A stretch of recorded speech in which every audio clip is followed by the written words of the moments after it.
सो hey hello दोस्तों, welcome back to our own channel. तो आज हम लोग पढ़ने वाले हैं क्लास 11 हॉर्नबिल का एक छोटा सा पोएम जिसका नाम है द चाइल्डहुड। तो सबसे पहले हम इस पोएम के राइटर के बारे में जान लेते हैं। तो इसके पोएट है मार्कस नातेन। तो चलिए फिर शुरू करते हैं। तो इस पोएम के सबसे पहले लाइन में ये लिखा गया है कि when did my childhood go, was it the day I ceased to be 11। तो इन लाइन्स में ऑथर पूछ रहे हैं कि उनका चाइल्डहुड कहाँ गया। क्या वो तब चला गया जब वो 11 साल के थे? Was it the time I realized that hell and heaven could not be found in geography and therefore could not be?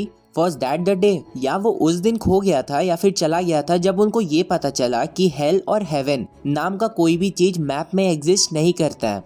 तो क्या उनका चाइल्डहुड उस दिन खत्म हो गया जब उनको ये पता चला था कि हेल और हेवन नाम का कोई चीज एग्जिस्ट ही नहीं करता? और फिर सेकेंड स्टैंजा में ये लिखा गया है कि when did my childhood go, was it the time I realized that adults were not all they seemed to be।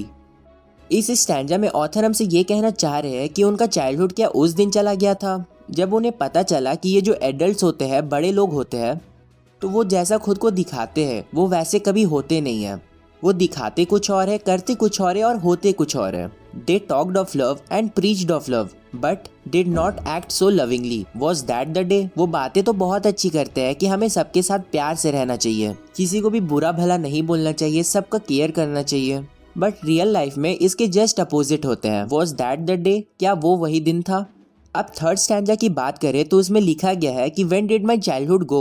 Was it when I found my mind was really mine? इस stanza में भी author वही कह रहे हैं कि उनका childhood कब चला गया था। क्या वो तब चला गया जब उनको ये पता पड़ा था कि उनका जो माइंड है वो सिर्फ उनका है, वो हर चीज को खुद के हिसाब से सोच और समझ सकते थे। To use whichever way I chose, producing thoughts that were not those of other people.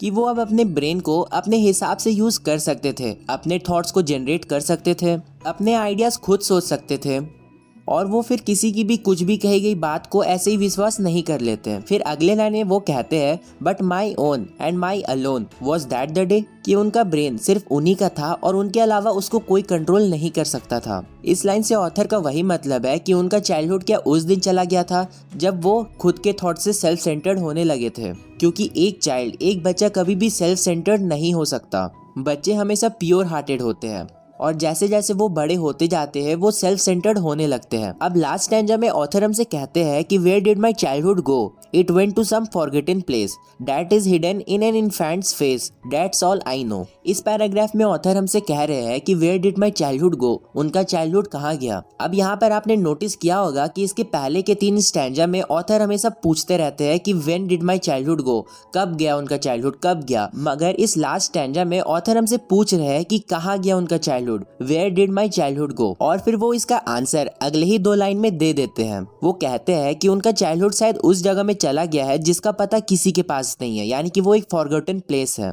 और वो किसी ना किसी इन्फेंट्स के फेस में जाकर के छुप गया है। क्योंकि जो चाइल्डहुड होता है वो मैक्सिमम छोटे बच्चे के अंदर ही होता है, उसके इनर सेंस में होता है, और वो इनर सेंस सिर्फ एक छोटे बच्चे के पास हो सकता है। इन्फेंट का मतलब होता है एक न्यूबॉर्न बेबी। मतलब कि जैसे जैसे आप बड़े होते गए आपका चाइल्डहुड खत्म होते गया, और वो खत्म होकर के कहाँ गया, वो गया एक इन्फेंट के फेस में जो अभी अभी जन्म लिया है। और ऑथर सिर्फ इतना ही जानते हैं, दैट्स ऑल आई नो। तो यहाँ पे खत्म होता है हमारा ये प्यारा सा पोएम द चाइल्डहुड।